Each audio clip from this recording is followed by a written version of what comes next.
Bibiliya ijambo ry'Imana. Iyi ntoruro ngo ijambo ry'Imana, kuko Bibiliya ni ijambo ry'Imana, si iry'umuntu.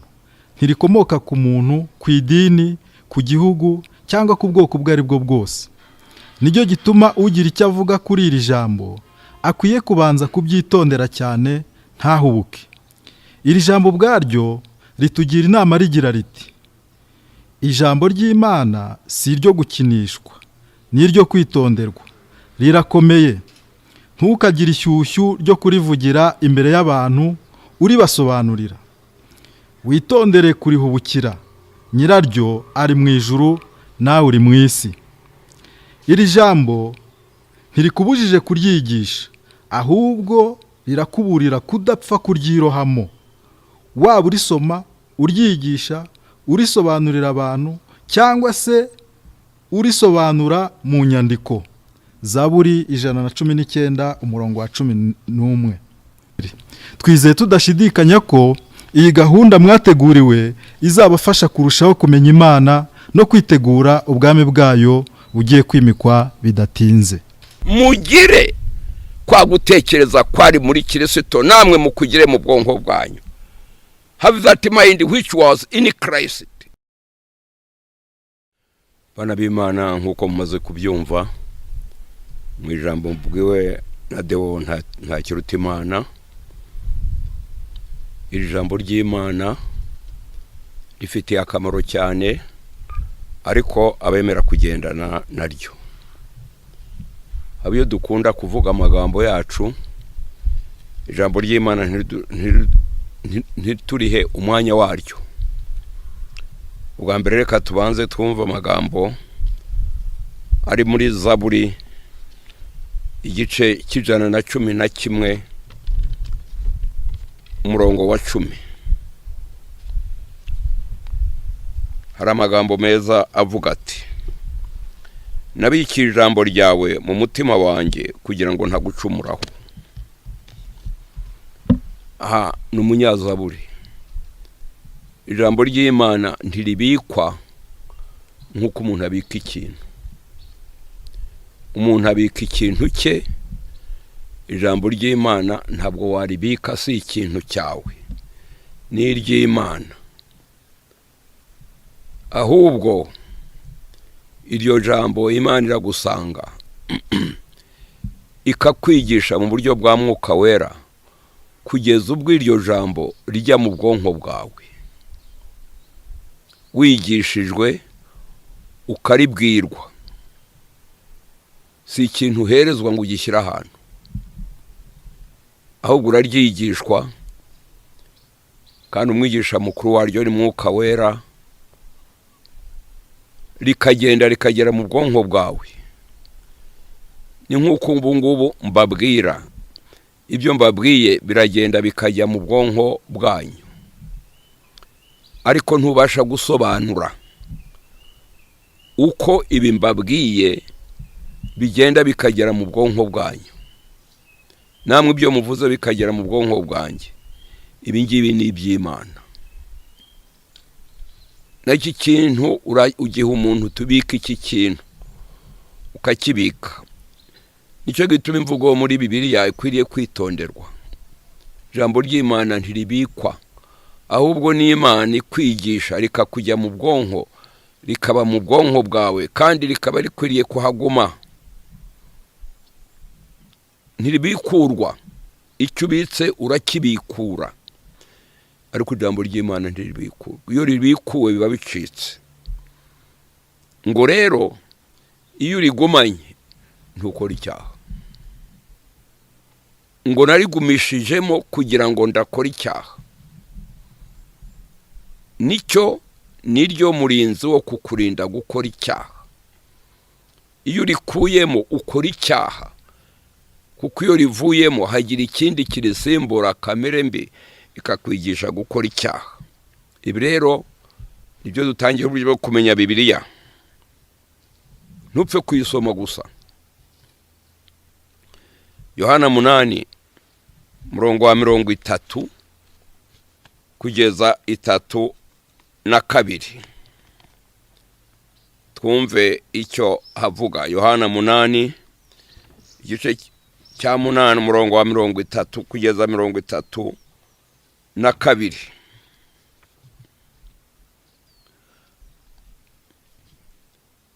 Avuze atyo abantu benshi baramwizera.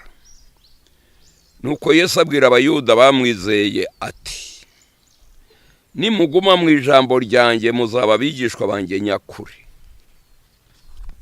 Rya jambo ry'Imana iyo urigiyemo naryo rikakujyamo, igihe Mwuka Wera ari kwigisha bari gushyiramo nibyo kujya muri Yesu.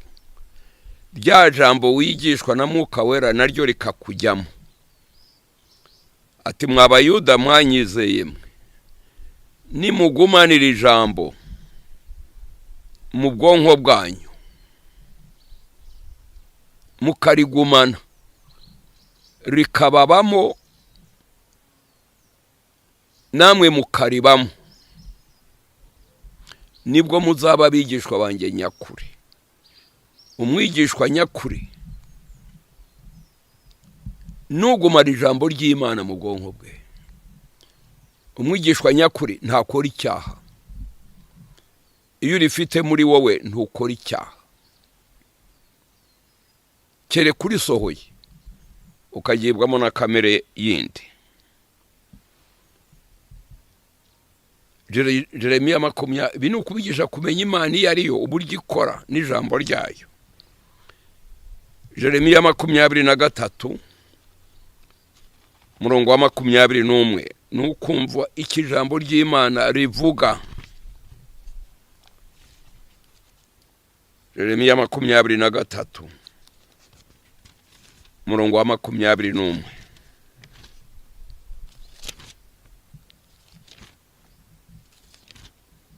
Bibiliya ni igomba kuvuga murongo wa 21.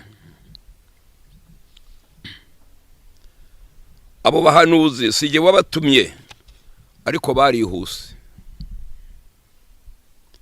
Sinavuganye nabo ariko barahanuye.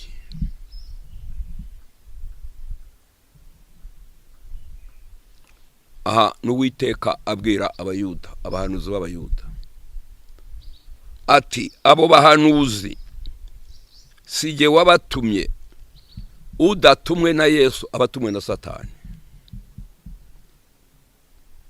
Abatuma ni babiri, nta wituma.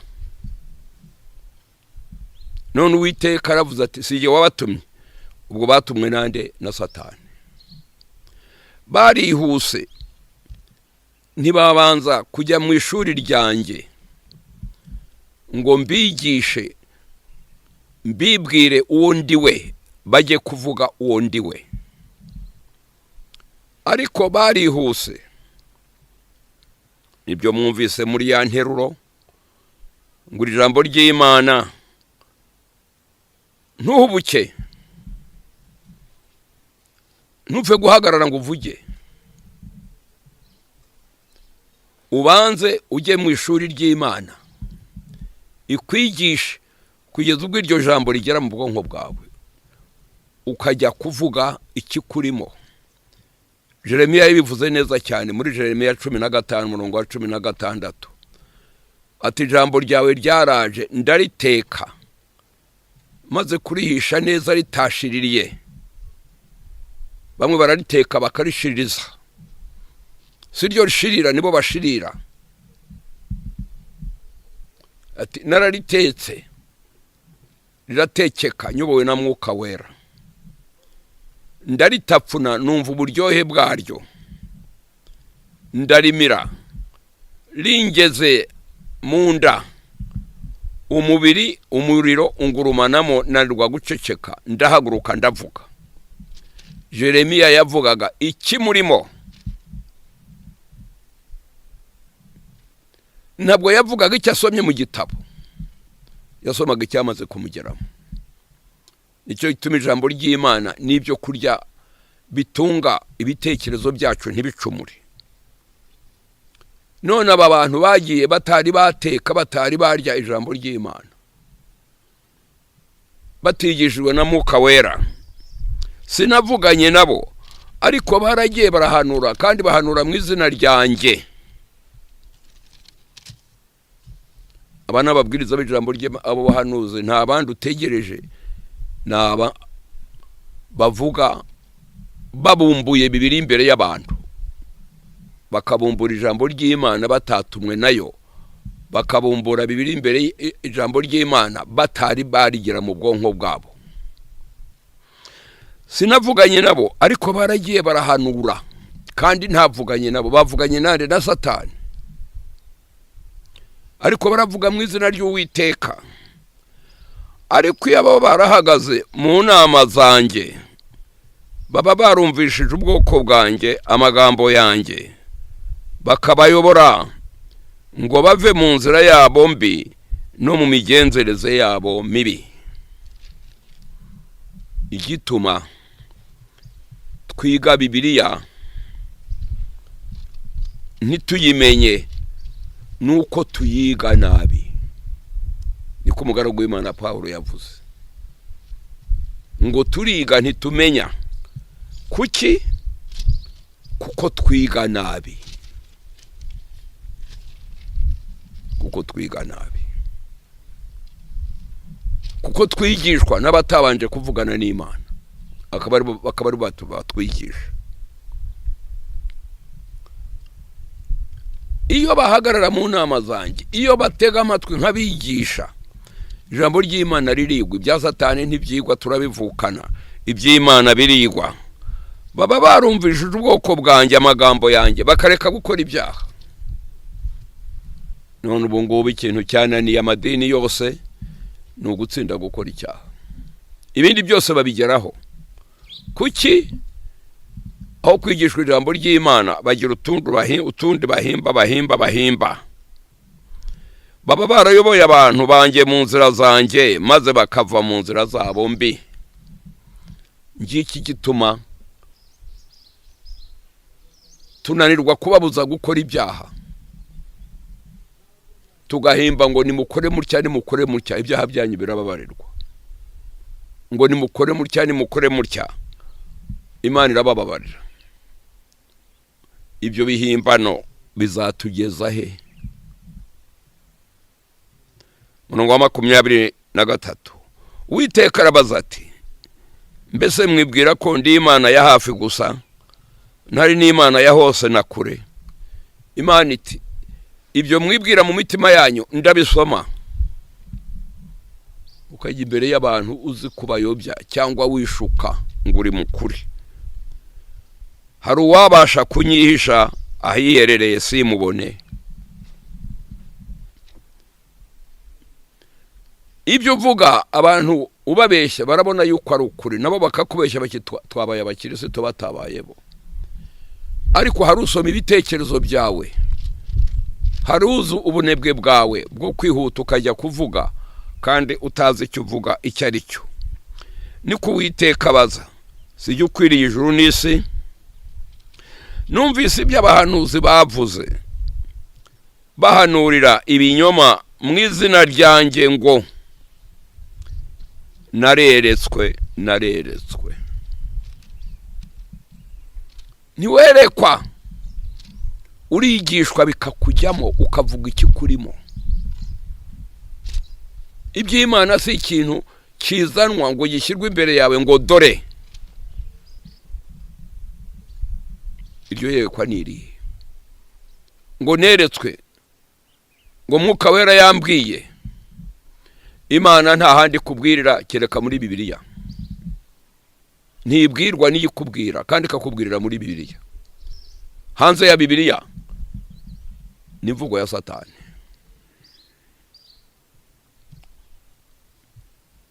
Bakaza bakarotorera abantu ngo neretswe.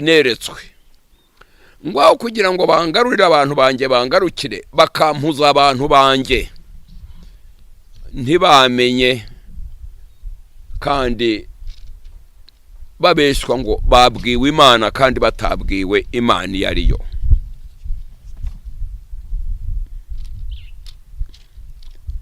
Ibyo bizahereza he? Kuba mu mitima y'abahanuzi bahanura ibinyoma. Abahanuzi bahanura ibihimbano by'imitima yabo ibeshya. Bigira inama yo kumpuza abantu banjye izina ryanjye abantu bakaryanga, barotorera umuntu wese mugenzi we ibyo beretswe mu nzozi, nk'uko basekuruza wabo bagenzaga. Ibi rero ni ukumenya Imana iyo ari yo, tugakora uko idakora. Iragusanga ikakwigisha, ukamenya icyo ukwiriye gukora n'icyo ukwiriye kureka. Kumenya Imana iyo ari yo, Abaheburayo 11 murongo wa mbere. Abaheburayo igice cya 11 umurongo wa mbere. Kwizera ni iki? Kwizera ni ukumenya rwose ibyiringirwa, udashidikanya ko bitazaba, kandi niko kuduhamiriza ibyo tutareba ko ari iby'ukuri. Ibyo tutareba, ijambo ry'Imana ryangiye mu buryo ryangiye musimbureba, ariko nibyo. Kandi ngo kwizera ni iki? Ni ukumenya rwose. Umenya iki se? Umenya Imana. Si ukumenya Yohana umubatiza, si ukumenya Daniyeli, si ukumenya Petero, si ukumenya idini kanaka, si ukumenya pasitoro, padiri. Ni ukumenya Imana. Kwizera kukumenyesha Imana iyo ari yo. Kandi kwizera iyo wakugize, nibwo ijambo ry'Imana riba ryinjiye mu bwonko bwawe, ntukora icyaha. Cyo gituma mu Baheburayo 11:3 avuga ngo utizera ntibishoboka ko ayinezeza. Ntuzabasha gukora iby'Imana ishaka utari wagira kwizera. Kwizera nde? Imana. Kumenya nde? Kumenya Imana iyo ari yo. Muri Yohana 5:39 hati, mugire ubushakashatsi mu byanditswe byera. Ubushakashatsi dushaka kumenya nde? Kumenya Imana iyo ari yo. Hosea 4:6 haravuga hati, ubwoko bwanjye buzize kutamenya ubujiji. Bwo kutamenya iki? Si ukutamenya gukora indege, si ukutamenya kuvuza ikinanda, si ukutamenya kuvuga amashengesho. Ni ukutamenya Imana iyo ari yo. Kumenya Imana iyo ari yo, iki nicyo gikwiriye gushingirwaho. Kumenya Imana iyo ari yo. Mbese byashoboka kumenya Imana? Birashoboka kandi ntibishoboka.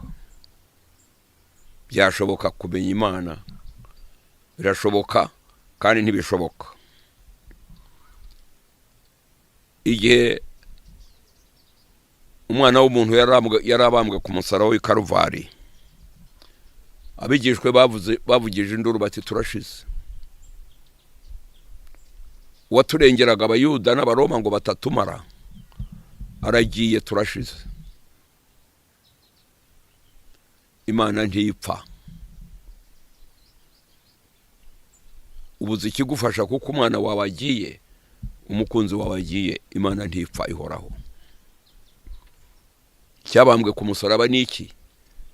Ni wa mubiri wa kamere mbi wasinzwe na kamere nziza yo mu bwonko.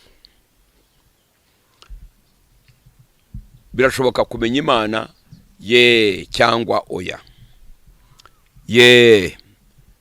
Luka igice cya 23 murongo wa 42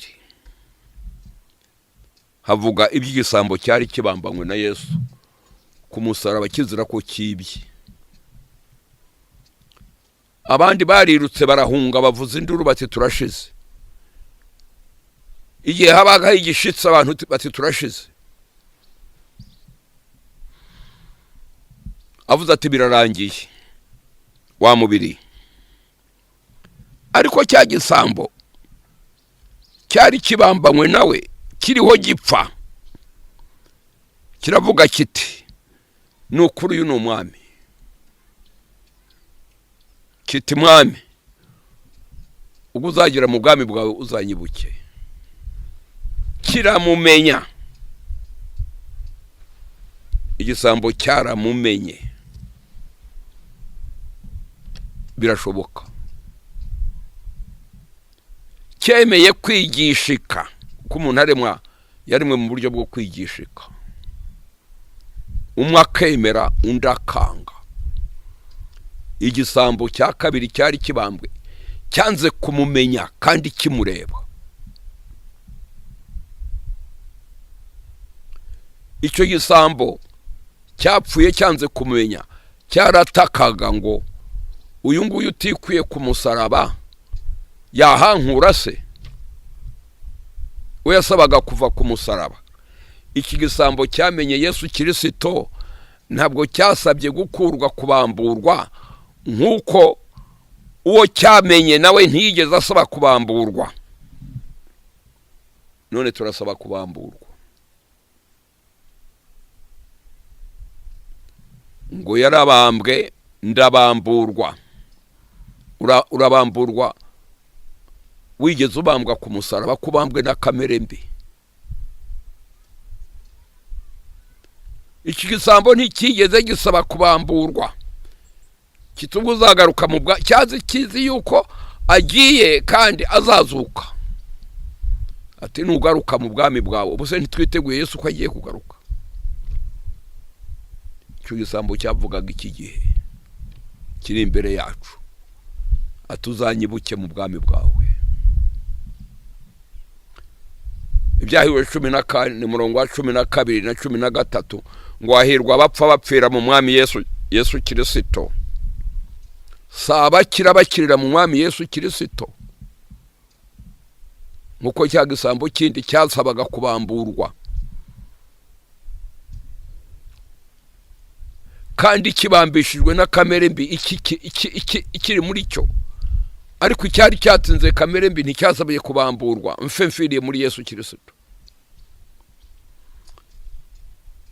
Umusirikari w'umuroma wari umupagani yarahagaze aho ngaha amureba, aravuga ati nukuri uyu muntu yari umwana w'Imana.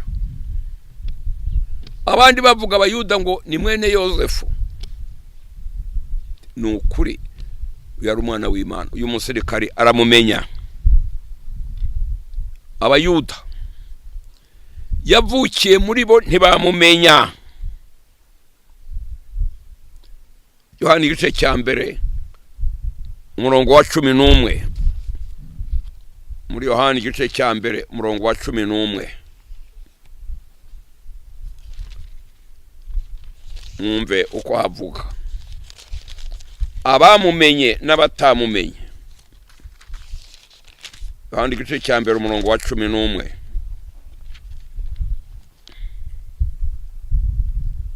Yaje mu bye ariko abe ntibamwemera. Icyakora bamwemeye bose bakizera izina rye, yabahaye ubushobozi bwo kuba bene Imana.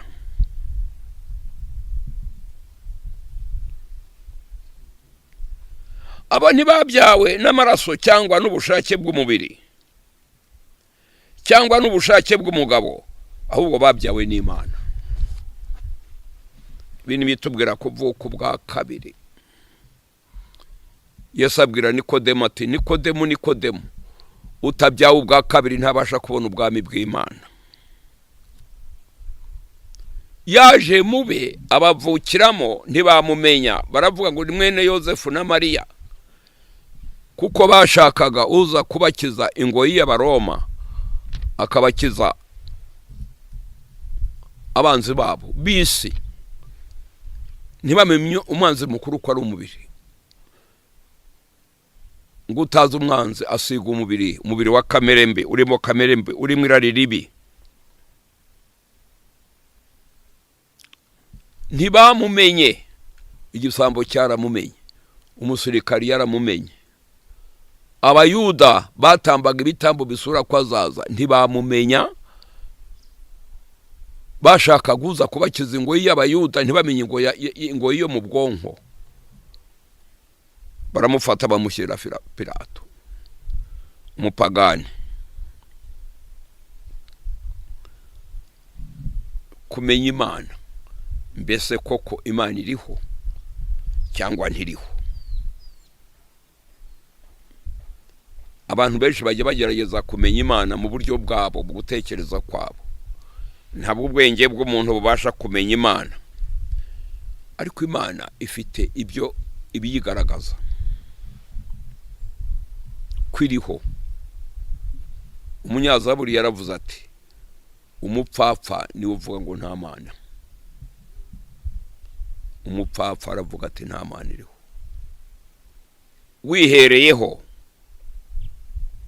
Wihereyeho ugatekereza imibereho yawe uko uteye, wamenya ko Imana iriho.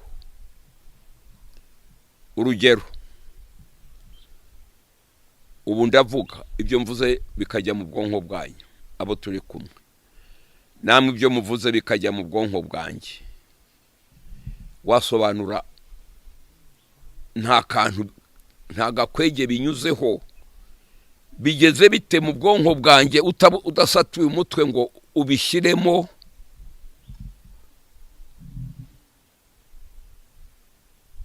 None ukavuga ngo nta Mana iriho. Turabibona biba, ariko ntitufite amagambo yo kubisobanura, ariko biraba.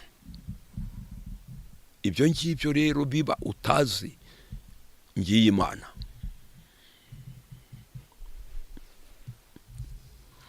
Abandi bashaka kumenya Imana bakurikije ubwenge bwabo. Reka twumve mu rwa mbere rw'Abakorinto, igice cya 2 umurongo wa 7. Urwa mbere rw'Abakorinto,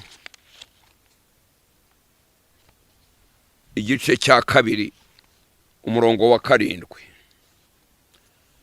Haravuga hati, ahubwo tuvuga ubwenge bw'ubwiru bw'Imana, ari bwo bwenge bwahishwe. Imana yaringanije ibihe byose bitarabaho ngo buduheshe icyubahiro.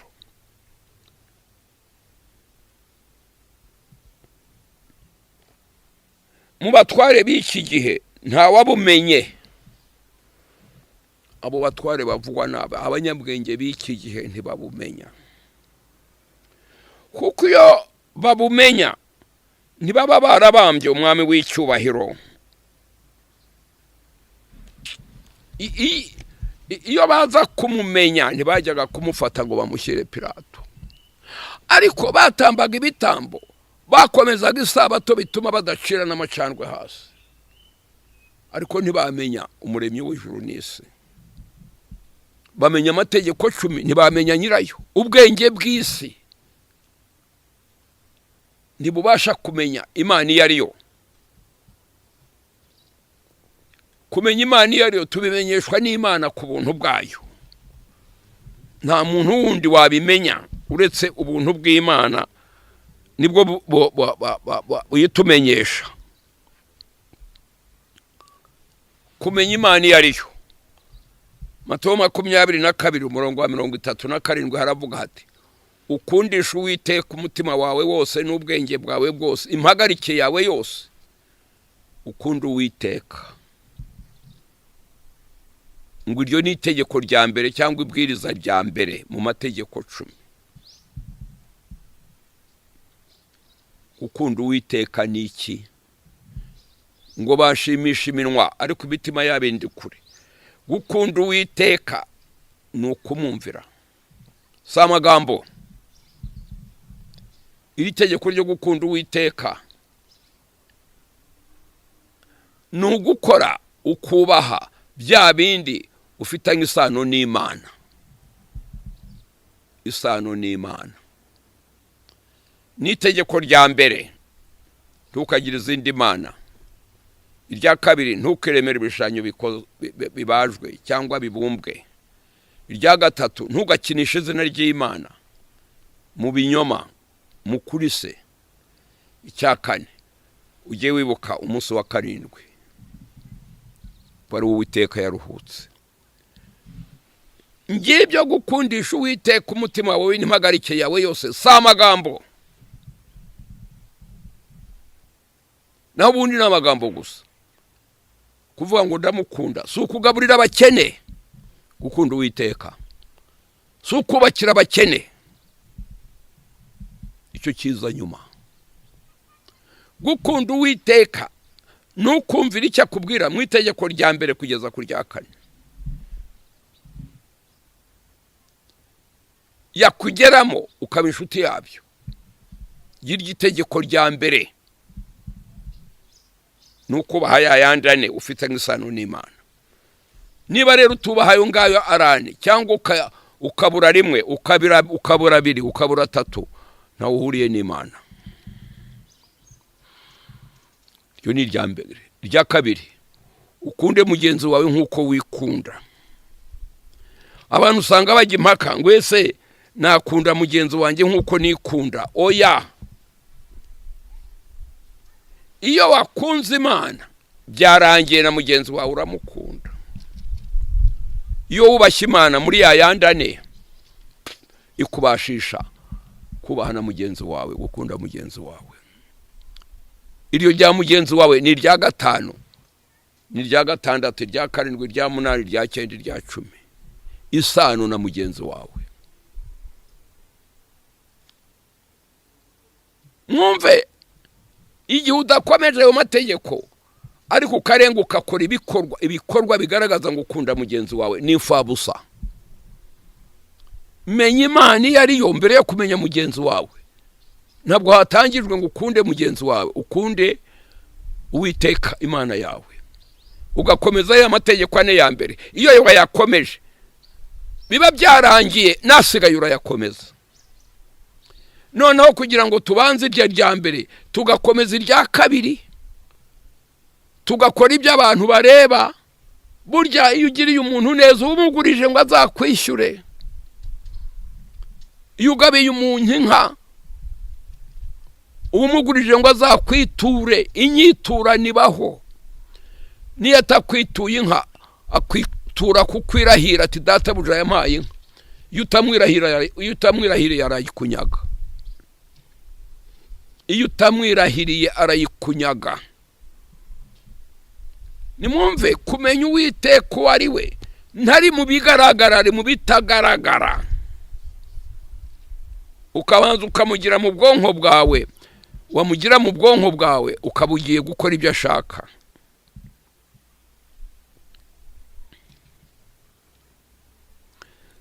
Yakobo igice cya 11 murongo wa 7. Iri ni ijambo ry'Imana ritubwira.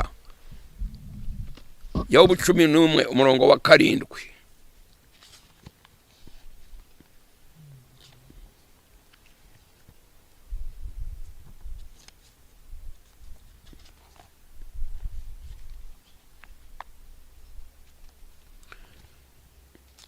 Mwumve iby'Imana, Imana tukwiriye kumenya ariyo. 11 umurongo wa 7 hati: mbese wabasha kugenzura Imana ukayimenya? Wabasha kumenya ishobora byose ukarangiza, ukayirangiza ukayimenya? Biri hejuru nk'ijuru wabigira ute? Biri hasi kuruta ikuzimu wabimenya ute?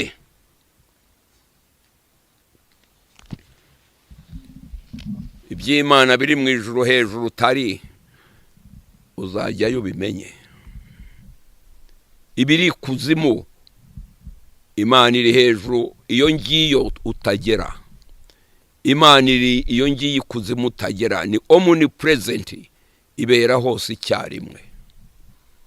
None se uzayimenya uti? Ahangaha niho abantu bo mu idini imwe baravuze ngo iby'Imana ni amayobera. Kandi nababwiye ko tumenyera Imana muri Bibiliya, ngo Bibiliya ni amayobera. Bana b'Imana, Imana yaduhaye amayobera. Imana yaduhaye amayobera koko. Urumva kwituka. abandi bakavuga ngo Bibiliya ni inyanja nuyoga murarohama, abantu bakayihunga, abantu bati ni amayobera. Mbabwije ko agakiza tukamenya binyuze muri Bibiliya, ngo Imana yabonye yuko umuntu yayobye iramusanga ibinyujije muri Bibiliya, si ibinyujije mu muntu runaka. Uwo muntu nawe nabibwira abantu anyuze muri Bibiliya. Hanze ya Bibiliya ntibibaho, ntagakiza gahari. Gutegeka kwa 2:29 umurongo wa 29, ngo ibyahishwe n'iby'Imana, ibyahishwe n'ibyacu n'abana bacu. Urumva bavuga ngo Bibiliya ntimenyekana. Ni kuko batagira umwanya wa Bibiliya ngo bamenye ibiri muri Bibiliya tutabasha kumenyera muri ubu bugingo n'ibirimo tubasha kumenya. Byose bakabivanga nk'amazi n'ibyondo n'igitaka, byabayobera bakajugunya Bibiliya. Kuki nibayihaye umwanya kugira ngo bamenye ibimenyekana n'ibitamenyekana, bagashakira ibimenyekana mu bitamenyekana, aho bagiye mu bimenyekana twahawe tubasha kumenya byerekeye agakiza kacu.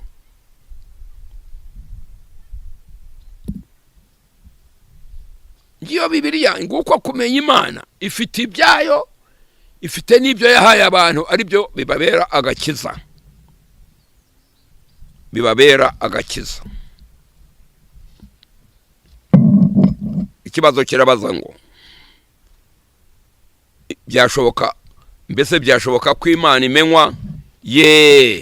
Kandi oya. Bamwe iyo bemeye ubuntu bwayo bubagezaho bayimenya, abanza ubuntu bwabo bazahora batyo ntibazagira ubwo bayimenya. Ikindi, Bibiliya hari ibyo tumenya n'ibyo tutamenya. Bibiliya irabitubwira.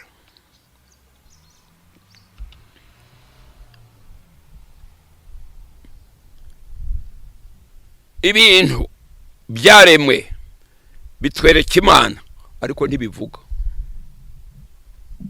Bitwereka Imana, ugateka ibyo kurya ukabihisha, ntiwabimira utabitapfunye. Igihe ubitapfuna biri mu kanwa kawe, ninde utuma bidatota? Bitose ntiwabimira. Ninde utuma bidakuma? Bikumye ntiwabimira. None uravuga ngo nta Mana ibaho? Ibyo ni Imana ibikora. Itabikoze wabaho se? Ukabimira bikajya mu nda, ibitangaza bikaba. Mu bitangaza by'Imana mureke mwebwe abavuga ngo wakijije umuntu. Uburyo Imana yaremye umuntu mu nda hakaba imashini zibitandukanya, bimwe bigahinduka amaraso akaba ubugingo bwawe, ibindi bigahinduka umwanda ugasohoka. Wa muhanga w'isi uvuga ngo uri umuhanga, ibyo ngibyo uko bigenda. Gukora indege wajya mu byo mu nda, gukora za telefone wajya mu byo mu nda, ngo ICT, ngo ubuhanga bugezweho ntibwaciye ibintu se? Ninde muhanga uzakora icyo ngicyo akajya mu nda? Ibyo wariye by'amoko ataramwe, bimwe bigahinduka umwanda, ibindi bigahinduka amaraso y'ubugingo bwawe. Injiji iravuga ngo nta Mana ibaho. Ariko ibyo bitangaza nubwo bimeze bityo ntibivuga.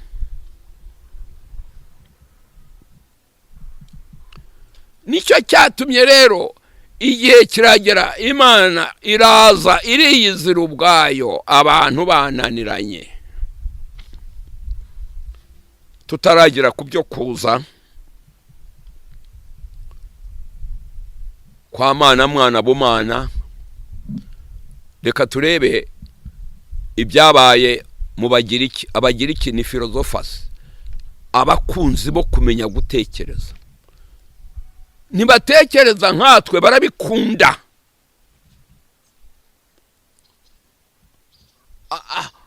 akagira gutekereza kuko abikunze, akagira ubwenge kuko yuzuwemo n'ubushake bwo kumenya ubwenge. Abo ni Abagiriki. Nimwumve iby'Abagiriki na Pawulo. Iby'Abagiriki na Pawulo.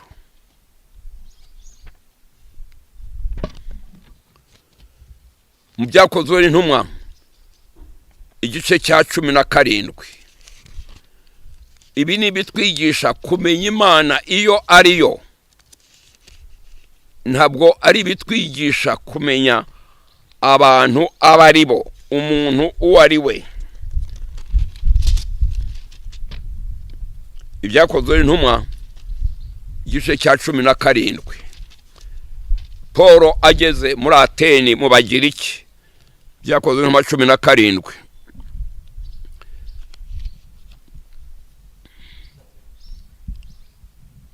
Mu Bagiriki bari bafite ibigirwamana byinshi basenga. Ntibari bazi Imana. Bari bameze nk'abasogokuru. Basengaga Imana ariko batayizi. N'abasogokuru mu Rwanda basengaga Imana ariko batazi iyo ariyo. Ikibyemeza, bararaguzaga bagaterekera, bakajya kubatera inzuzi, bakamara urubanza, ariko byananirana babonye ko umuntu agiye gupfa. Umuntu agiye gupfa. Bakakubwira bati hasigaye Imana. Nibavuga ngo hasigaye ha Satani. Nibavuga ngo hasigaye ha Ryangombe. Nibavuga ngo hasigaye umwami.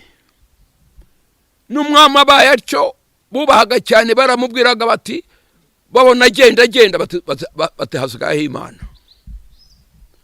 Ariko ikibabaje, ubabajije ngo wagusobanurira iyo Mana iyo ariyo, ntabwo babishoboraga. Ntibabishoboraga. Barakubwiraga bati basigaye Imana gusa. Pawulo rero aragenda, ibyo bigirwamana byabo basengaga, barabyubakiye insengero naho batambira ibitambo. Ariko bukeye Abayuda baratekereza, bamba Abagiriki batari koko dufite ibigirwamana byacu. Iyi mvura ikuba ikagwa igahita, iyi mvura izite, iyi mvura izite, ko dutera igishyimbo kimwe kikagondora kigakura, ugasanga cyambaye imiteja myinshi, watonora igishyimbo cyari kimwe ugatonora ibishyimbo 50, 30. Bati ibi bintu ni ibiki? Ninde utumye igishyimbo kimwe kibyara 30? Iri zuba rikuki rirarasa rikarenga rikarasa, ninde uri inyuma yaryo? Nirikererwe. Mba nari mfite nk'imwe, ejo zikorora ugasanga zibaye 10, zivuye ku nka ni imwe n'imfizi imwe. Ninde ukora ibyo ngibyo? Abayuda Abagiriki baratekereza, maze rero ikintu Satani yadutwaye, ntidutekereza. Tugira ibyago tukarira, ntitubaze tuti ibyago bije bite, ntitwibaze. Tugira ibitunejeje tugaseka, ntitwibaje nsetse bigenze bite. Uku guseka bitewe n'iki? Iki kibaye n'iki? Ahubwo tukapfa gukora gusa. Umuntu akiga ishuri akarangiza, akanezerwa, bagakora iminsi mikuru, ibintu bigacika. Ko urangije ishuri, icyo wamenye n'iki? Wakimenye ute? Byagenze bite? Ntabwo twibaza. Umuhungu n'umukobwa bagashyingiranwa, ejo umwana umwe, 2, 3, 4, ugasanga barabyina baradiha, twabyaye. Byagenze bite kugira ngo ubyare? kariya kantu kabayeho gate ngo ubyibaze. Karakana none ni igisore none ni inkumi byagenze bite gakura gate. Akaziro karavuka ukagatamika ibere kagihunyeza nabwo ukabwira nyina ntakabwira ngo onkurya kakaho kapopopo ninde ukigishije konka. Kuki amashereka yawe iyo karetse konka adakomeza gusohoka ariko abageza mu kanwa kaya gasohoka bigenda bite?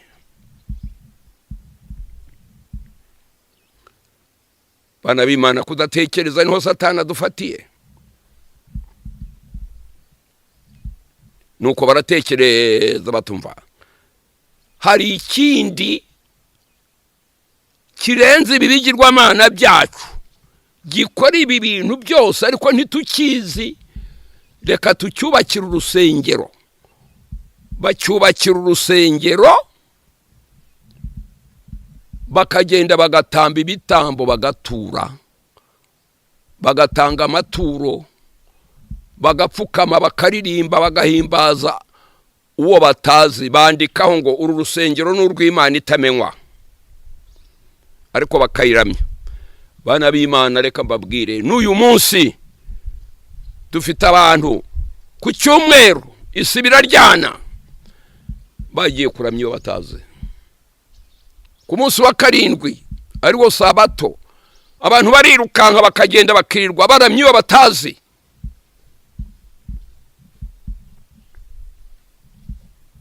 Baramya iyo batazi. Ariko ikibabaje abagira ikibo bemeraga yuko batayizi. Ikibabaje nuko twishuka ngo turayizi tutayizi.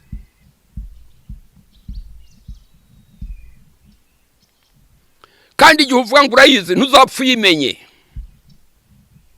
Warabeshwe nawe urabeshya.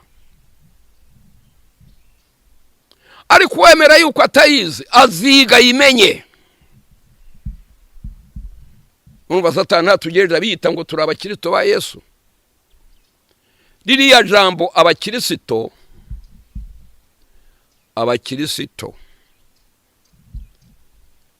yari amagambo abiri avuga abakristo aba na kristo ari amagambo abiri bene kristo. Rivuzwe igihe kirekire bageze ubwo barihindura ijambo rimwe abakristo. No muri Bibiliya handikwa abakristo sibyo. Ryari abakristo sa abakristo.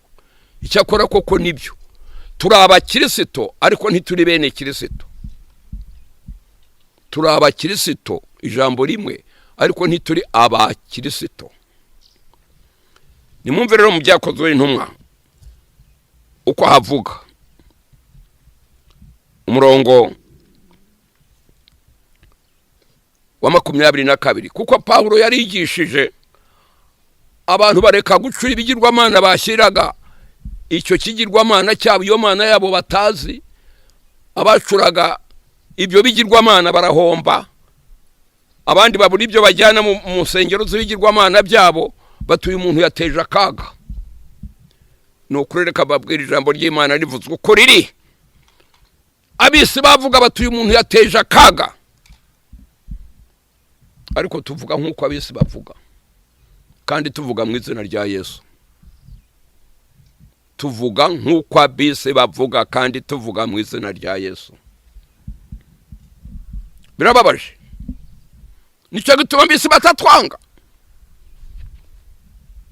Umuja w'Imana yarabivuze ati igituma karengane kataza ni kuko habuze abagahamagara. Nabahe nabakora iby'Imana ishaka. Ntabwo dutandukanye n'abisi. Ntabwo dutandukanye n'abisi. Ngiki kibazo. Gutandukana n'abisi. Nuko Pawulo ahagara hagati ya Areopago byakozwe nka 17 umuntu wa 22 aravuga ati bagabo babanyetanayi ni umudugudu wabo w'Abagiriki. Mbonye muri byose ko mukabije kwibanda mu by'idini. Ntabwo yaje avuga ngo avuge nk'uko abapasitoro b'abazungu n'abapadiri b'abazungu baje bavuga ngo ibyacu ni ibishenze, kandi ibyo batuzaniye n'ibyo imihango y'iwabo n'imico y'iwabo ntibatuzaniye Bibiliya, ngo ibyacu ni ibishenze, natwe tuti ni ibishenze kuko batunesheje. Ariko Pawulo yavuze ati mwibanze mu byo gukunda iby'idini. Aravuga ati ubwo nagendaga nitegereza ibyo musenga, nasanze igicaniro cyanditsweho ngo icy'Imana itamenywa. Nuko iyo musenga mutayizi niyo nje kubabwira. Imana yaremye isi n'ijuru n'ibirimo byose. Iyo kuko ariyo mwami w'ijuru n'isi, ntiba mu nsengero zubatswe n'amaboko y'abantu, kandi ntikorerwa n'amaboko y'abantu nk'ugira icyo akenye, kuko ariyo yahaye byose ubugingo no guhumeka n'ibindi byose. Kandi yaremye amahanga yose y'abantu bose bakomoka ku muntu umwe, ibakwiza mu isi yose. Ni nayo yashyizeho ibihe by'imyaka ko bikurikiranwa uko yategetse, igabaniriza abantu ingabano z'aho batuye, kugira ngo bashake Imana ngo ahari babashe kwibona bakabakabye. Kandi koko ntiri kure y'umuntu wese muri twe, kuko ariyo dufite ubugingo bwacu tugenda turiho, nk'uko bamwe bo mu bahimbyi b'indirimbo banyu bavuze bati turi urubyaro rwayo. Pawulo ati iyi ngiyi mutazi niyo naje kubabwira. Bakoma mu mashyi batuwokagira Imana we, iyi tutazi yatunaniye niyo uje kutubwira. Bati bana b'Imana, iyi Mana turayizi. Iyo Pawulo yamenye, Pawulo byarashobotse arayimenya. Dukwiriye kumenya Imana iyo ariyo. Ubu rero dukomeje ibyo kumenya Imana, tuzagira igihe tuba hano umwanya wo kugira ibyo mubaza. Muri uyu mwanya duhagarikiye ahangaha,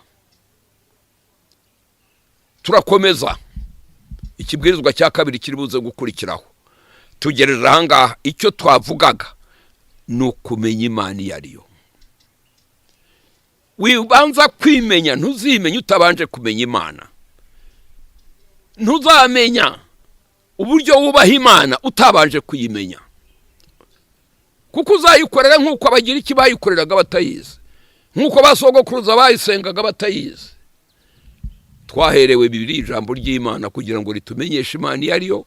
Dusenga iyo tuzi, turamye iyo tuzi, dukorere iyo tuzi, tumenye uburyo bwo kuyikorera ubwo ari bwo, kuko twamenye imico yayo. Imana ibafashe mu izina rya Yesu.